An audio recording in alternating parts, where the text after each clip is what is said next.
have a confession here though. I actually did buy something. There was one thing that I bought last year that it wasn't a replacement and I didn't use reward points for.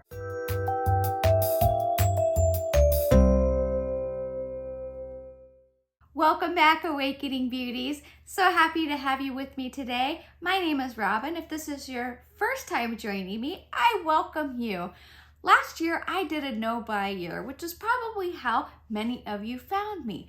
And this year, I'm doing a low-buy year, which I've been documenting on this YouTube channel. If you want to see how my no-buy year went, I do have a playlist, which I will link below. Feel free to watch it from beginning to end if you're so inclined. There's 77 videos in that playlist, and I'll probably put this in it as well, because this is a video of how to do a no-buy year. You might be asking, what is a no-buy year? In November, December of 2022, I found myself spending a lot more money than I was comfortable with.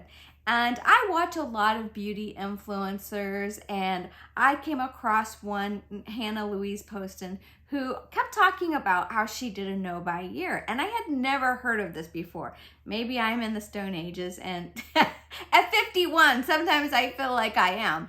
But I got curious and I started watching some of those videos from her playlist. And I thought, you know what? This is a really good idea. I'm gonna do a no-buy year because I've described it as needing to reset my relationship with spending.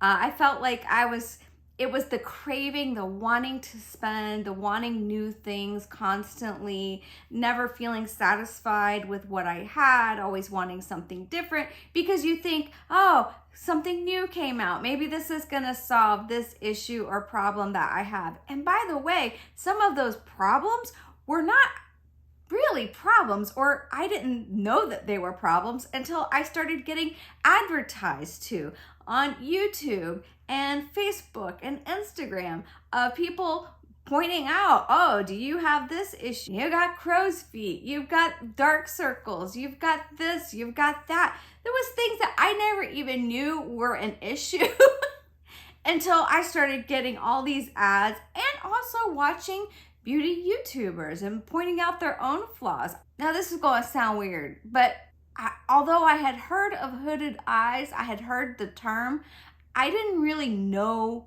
what it meant. And now I'm realizing, oh, shoot, I have hooded eyes as a result of the aging process. Actually, probably my eyes were always a bit hooded, but they are a little more so now. So anyways, hearing people pick themselves apart or hearing advertisers pick you apart led me to changing how I was spending, and that meant spending more and wanting to spend more and like constantly wanting new products. Now, do I still want to try new products? I sure do. Do I have a beauty budget this year? Yeah, I do. And I just put up a video about that I've given myself a $200 beauty budget. And that may change because I'm realizing that things come up in the month that you aren't anticipating to spend money on. So I might have to adjust that. But right now, I set myself a limit of up to $200. And I'll let you know if that changes. But what I've been thinking about as I was finishing my no-buy year is if I was giving advice to somebody how to do a no-buy year, what would I tell them? Because I had a lot of my friends and coworkers saying to me, I don't know how you did this. Congratulations, but I could never do that. And it's like the saying goes, if you think you can or you think you can't, either way, you are correct. But if you're thinking about it, and I know we're already into January, you may have been spending money this month, but you may be thinking about maybe for the rest of the year, or maybe I'll just try out a no-buy month and see how it goes. So I wanted to give you 5 tips for doing a no-buy year. First tip is you have to know your why. Do you need to pay off debt? Maybe you have a student loan, or maybe you accrued a lot of debt over the holidays, and that debt is weighing heavily on you, and you need to get it paid off. And what better way than saying, I'm gonna just do a no-buy month or a no-buy 3 months, and maybe it'll extend to a year. So knowing your why. Another why could be that you have to save for an upcoming expense. Maybe you have home repairs to do. Maybe it's a vacation that you want to take. Maybe you're getting ready to retire in a few years and you realize you haven't put away as much money as you need to. Or maybe you are borderline or over the line of being a compulsive shopper. And it's an unsustainable way of living, that you have more going out every month than you have coming in. And in my case, there have been many times in my life, like last year was not the first time that I found myself in a financial predicament. Because what happened to me was we ended up with a tax bill that we owed the IRS over $10,000. I had to take all that money out of our emergency, or it was an emergency fund / a vacation fund. And we didn't get to take that vacation because we had to pay that IRS bill. And that really sucked. And I was just like, I don't want to be in this situation ever again. I want to have money in savings that if something like this comes up, that it's not going to be so burdensome to me.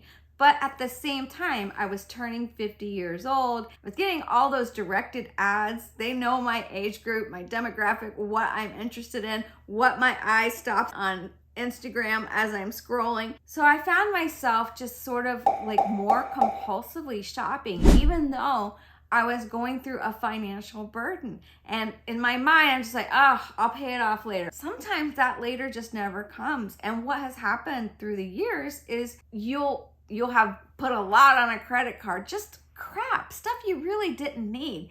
And then you get an offer from another credit card of a 0 interest, and you'll move it over there and you'll pay 2, 3, 4% of the balance to do that. And then you have 18 months or whatever it is to pay it off. But it's like you're constantly paying off debt. You're never just debt free. And to know your why do you want to do a no-buy year? You have to get specific.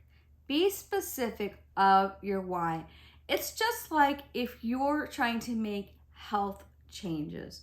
Maybe you need to lose weight. Maybe you need to cut out sugar. Knowing your why. If it's a health crisis, those people have the greatest why and probably the biggest success in making those kinds of changes. But if you don't really have a real reason, a why, something that you've internalized that you want to change internally, I'll say, when I'm talking about what your why is, it's all great and everything to say, I want to save for a vacation, or I want to pay off debt. Those are just topics, right? That's not the real why.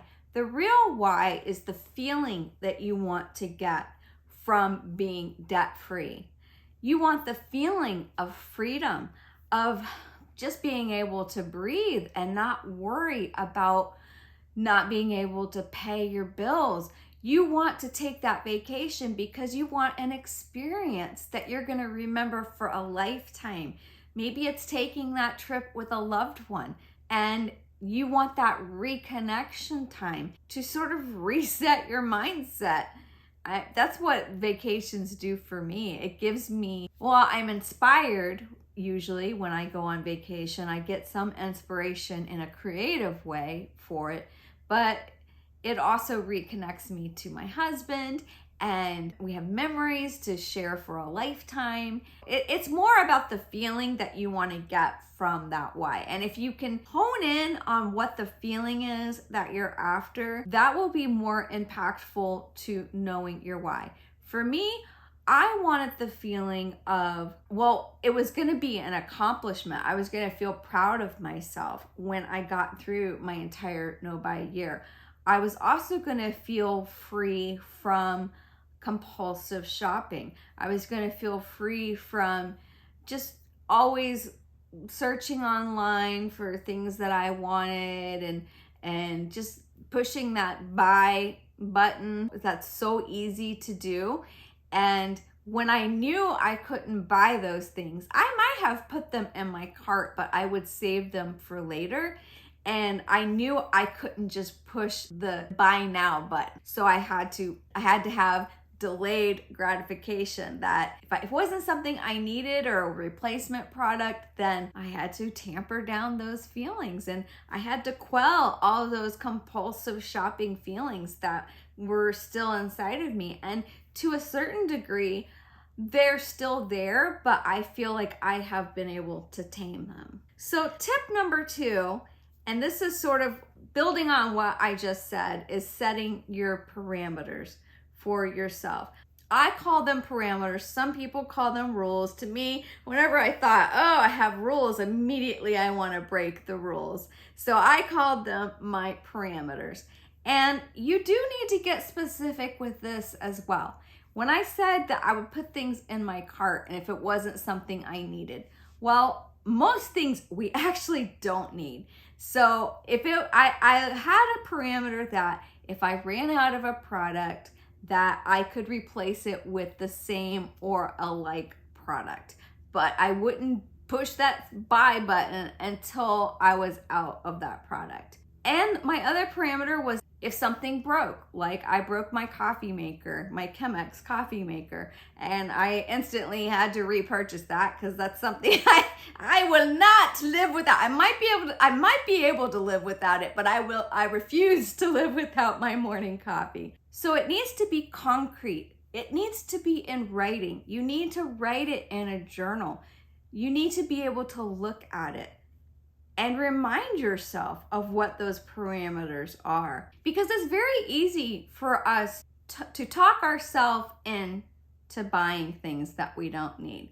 We can really negotiate with ourselves and start telling ourselves, well, you do need this because this would be very good for you. This vitamin would be very good for you. Or, oh, your shoes maybe are not as new as they used to be, and you really need a nice pair of shoes so that you can look good for your clients and look presentable and present a certain image. We can talk ourselves right into buying things, but if you can set your parameters and say, no, I am not breaking this. These are my rules, these are my parameters, and to know what things that you will let yourself buy and what things you will not. You know the things that you are prone to buy and waste money on. So you definitely need to write down.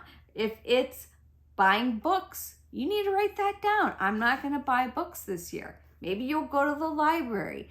Maybe you'll listen to audiobooks on YouTube. There's so many. I mean, almost anything you want to listen to is pretty much on YouTube. And there's going to be gray areas. So you need to know what those gray areas are as well.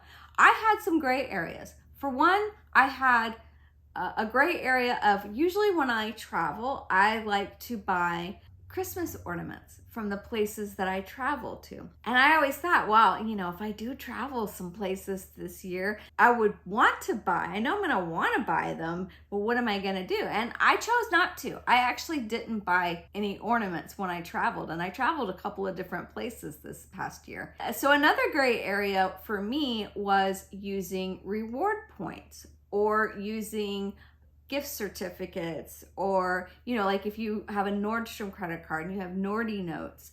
So I have an athletic MasterCard and I use that for virtually all of my purchases, and then I pay it off every month. So I accumulated reward points, and so my one allowance, and it actually really, for me, it very much helped me because I love to get 1 or 2 or 3 new things every season. Because I had the reward points, it allowed me to buy things from Banana Republic and from Gap and Old Navy and Athleta.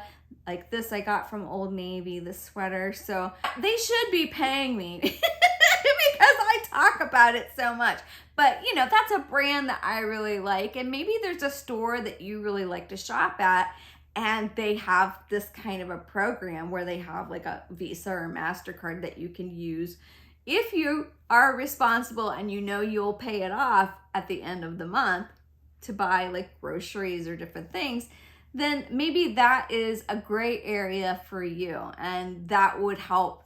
At least you have something to look forward to that was for me. It's like I knew I had something to look forward to, that I could buy something if I wanted it in a couple of months when I had accumulated enough points. So set parameters, set rules, have them in writing, be strict, know what they are, get specific about it, know your gray areas. Oh, hi there. You're still with me. I'm so happy that you are. Pull your fingers on the phone, and I know you have a phone within reaching distance of you. Why don't you check to see if you're subscribed? Go ahead, check right now. Make sure you're subscribed. And if you're not, then why not? Go ahead and do it. It doesn't cost you anything. It's completely free. And while you're at it, go ahead and hit that notification bell. That way you know when I upload videos, generally about once a week, sometimes twice a week. And if you're liking this content, go ahead and give it a like, give it a thumbs up, give it a preemptive thumbs up. Why not? What have you got to lose? If you get to the end of the video and you said, that video just really stunk, I didn't like it very much, you can always give it a thumbs down. Hope you won't. I don't think you will, but you might. But let's be positive. It's gonna be a thumbs up all the way. Well, thanks so much. Now back to the video. Number 3 is to let people know. This can be with a lot of goals in life, that sometimes it's helpful if you tell people what your goal is, what you're working on, and that way people can support you. Because I was being held accountable, that people knew, my coworkers knew, people in my family, my friends knew, and all of you, I put it right out there on the internets that I was doing a no-buy year, and that kept me accountable to myself and to everybody else. I wasn't gonna fudge it. I have a confession here though. I actually did buy something. There was one thing that I bought last year that it wasn't a replacement and I didn't use reward points for. This was kind of fell in my gray areas, because one of my gray areas was, I'm sort of getting back to the last thing I was talking about. But I never talked about this on my channel, so now I'm confessing it, that I said if I was traveling somewhere and I felt like there was something that I needed for safety, or I kind of like left that kind of gray, like I needed something for a vacation, that I would allow myself to buy it. So when I went to Tennessee with my nephews and my aunt, I was at Walmart. We were shopping last minute, just getting like food and stuff to take with us. And I was like, I don't have a robe. I don't have a robe to wear. So I was like, in the morning, it's going to be chilly up there. And then for decency's sake, when you're still in your pajamas, I was like, I don't have a robe. And I've never had a nice, like plushy kind of robe. And I saw one hanging there, and I had literally just said it, and then I saw this pink robe, and it was so cozy, and it was like $25, and it fit perfect. And I was just like, you know what? This is going to be my one caveat of something that didn't fit really into any parameters other than maybe a gray area. And I ended up buying that for $25.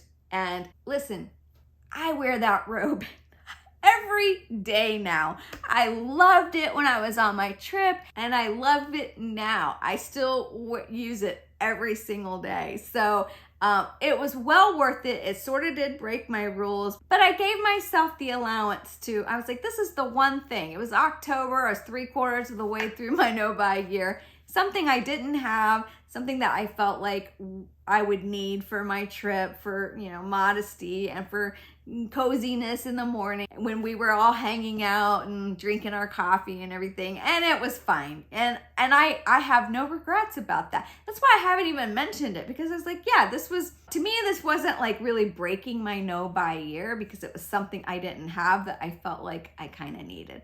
So anyways, I'm not telling you this for you to give yourself allowance to buy something on a no-buy year, but there are times when something comes up that you don't have and that you feel like it's not that much money, and you understand the consequences of what you're doing, and you allow yourself to do it anyways. But letting people know about your no-buy year, people will be very supportive of you. I found that they were impressed and they were supportive, and As a result, people gave me things, and I never wanted for anything except for that robe. That was the only thing I wanted for the whole year. So number 4 is make a list of activities you can do instead of shop. And this can be very helpful because you know what your triggers are. You know that you can be tired, you can be stressed out. There can be stuff going on in your life, and where shopping is sort of your way of numbing out, and the excitement of ordering it and then receiving it and then using it, is sort of like a band-aid to your emotions. It's such a good opportunity to get to know yourself and to know what triggers are going to present themselves throughout this whole year, or even if it's just a month, that you can say, okay, I know that these situations in the past have led to me overspending and to shopping as sort of a pacifier for negative emotions. But making a list of, well, what can I do in those times? Maybe it's such things as going for a walk with a friend, scheduling walks with friends. That was something that I did throughout the year. I had walks with my friend Kaylee.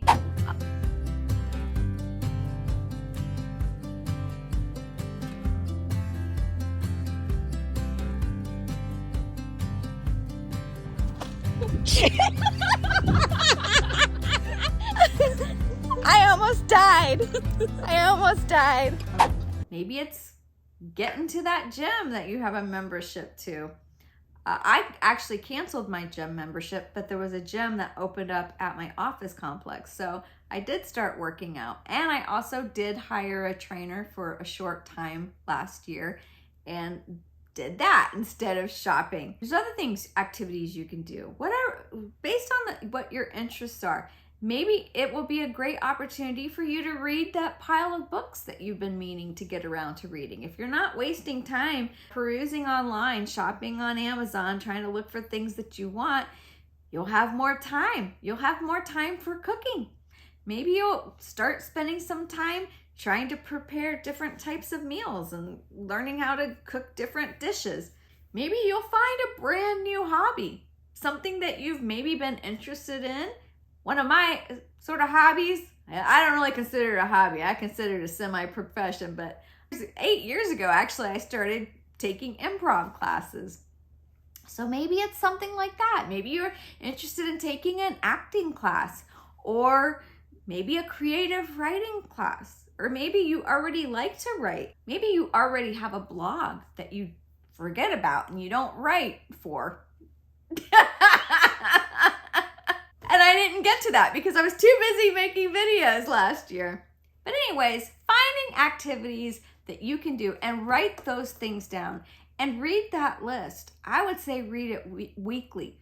Read all of this stuff weekly that you write about. Keep a journal. And it's like when we learn something, we will forget it very quickly if we don't explain it to other people.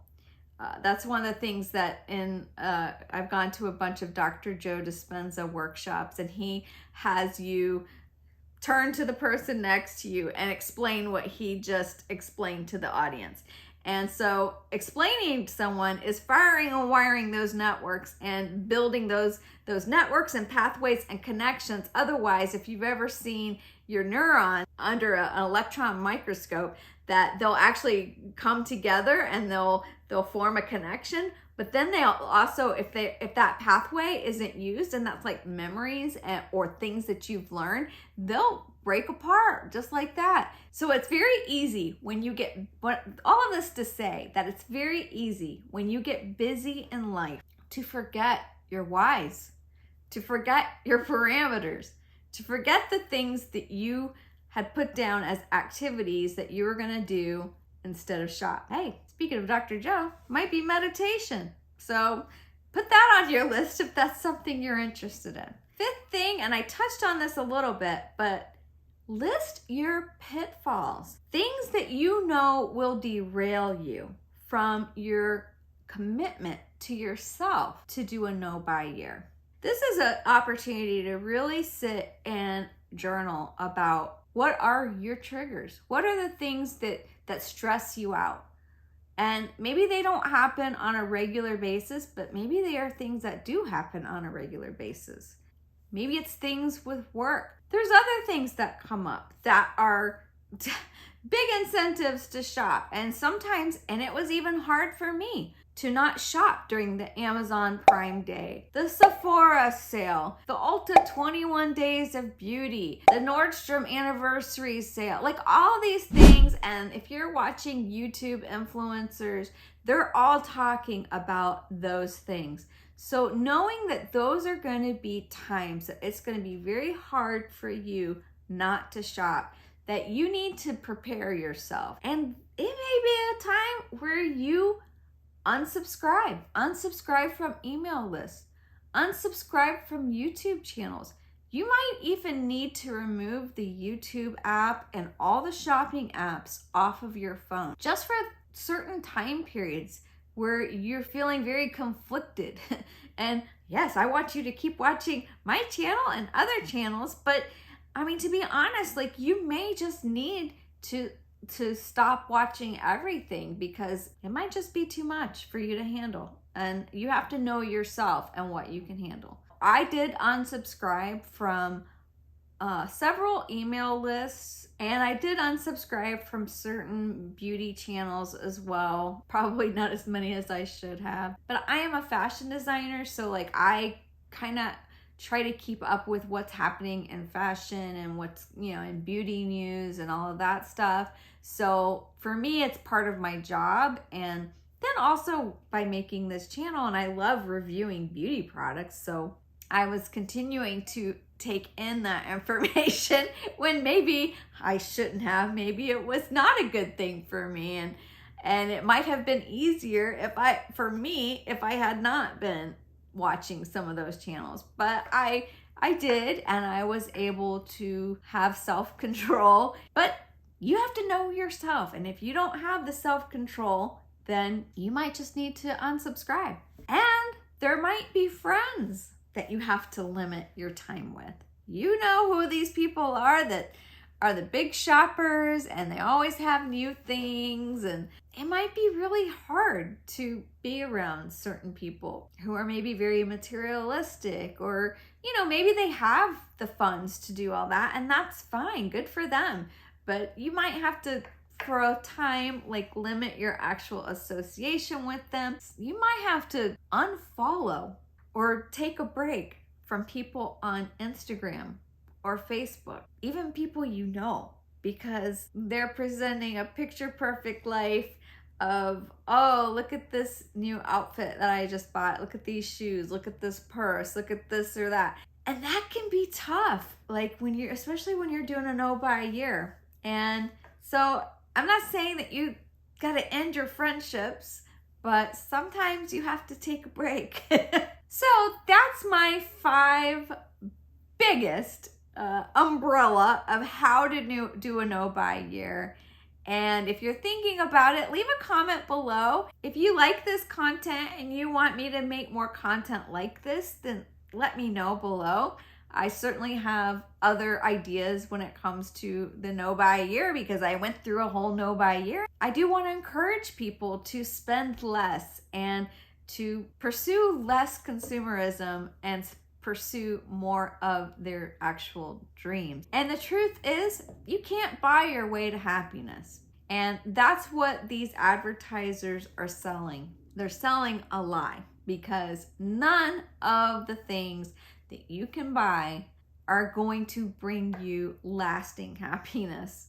And that's just the truth of the matter. And when you understand how advertising is manipulating your emotions and trying to make you feel like you are not good enough as you are, and that you need these products to be happy, when you realize it, then you'll be free. We're not ever completely free of the influence of advertising. But when you start to really understand how advertising works, think about your grandparents. What did they have? I mean, my grandparents lived through the Great Depression.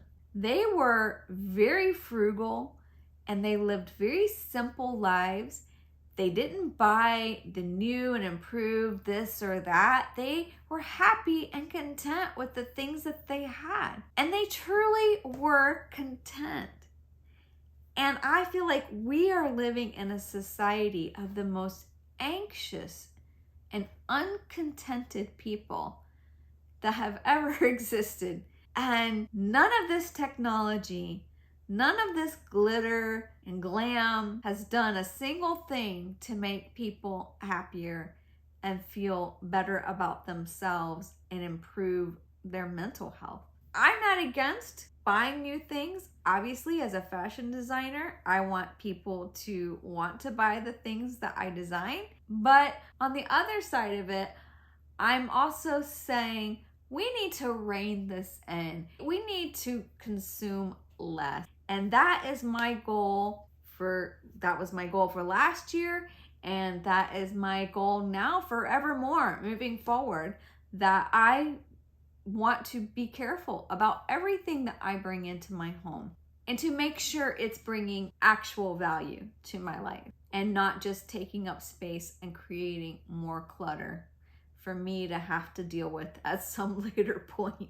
Well, that about does it for me. I thank you so much for watching. I really appreciate your time. And like I said, if you have any comments or questions about my no-buy year, please feel free to leave them below. I do answer everybody at this point. My channel is small, so I'm able to answer all of you. Until next time, just remember to be kind to yourself, and you know what? You're doing great.